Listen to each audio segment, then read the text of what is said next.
Cerebral പാൾസിയും തോൽപ്പിച്ച് സ്വപ്നത്തിനു പിന്നാലെ കുതിച്ചു. വെള്ളിത്തിരയിൽ കളം നിറഞ്ഞ രാകേഷ്. പന്തളം കുരമ്പാല കാർത്തികയിൽ രാധാകൃഷ്ണക്കുറുപ്പിന്റെയും രമ ആർ കുറുപ്പിന്റെയും മകനായ രാകേഷ് കൃഷ്ണനെ ജന്മനാ ബാധിച്ചതാണ് സെറിബ്രൽ പാൾസി.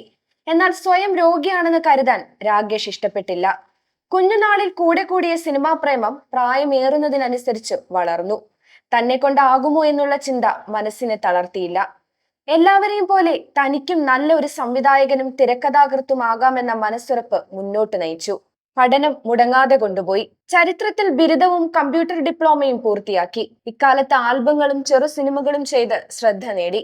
5 ആൽബവും 3 ഹ്രസ്വചിത്രവും പുറത്തിറക്കി. ഇത് രാകേഷ് കൃഷ്ണൻ കുരമ്പാല എന്ന സംവിധായകന്റെ ചുവടുറപ്പിക്കലായിരുന്നു. കോളേജ് വിദ്യാർത്ഥിയായിരിക്കുമ്പോൾ തന്നെ ആൽബങ്ങളും ചെറിയ സിനിമകളും സംവിധാനം ചെയ്ത പരിചയമാണ് 1.5 മണിക്കൂർ ദൈർഘ്യമുള്ള സസ്പെൻസ് ത്രില്ലർ സംവിധാനം ചെയ്യാൻ പ്രാപ്തനാക്കിയത്. സിനി ഹൗസ് മീഡിയയും CMK പ്രൊഡക്ഷൻസും ചേർന്നാണ് സിനിമ പുറത്തിറക്കുന്നത്.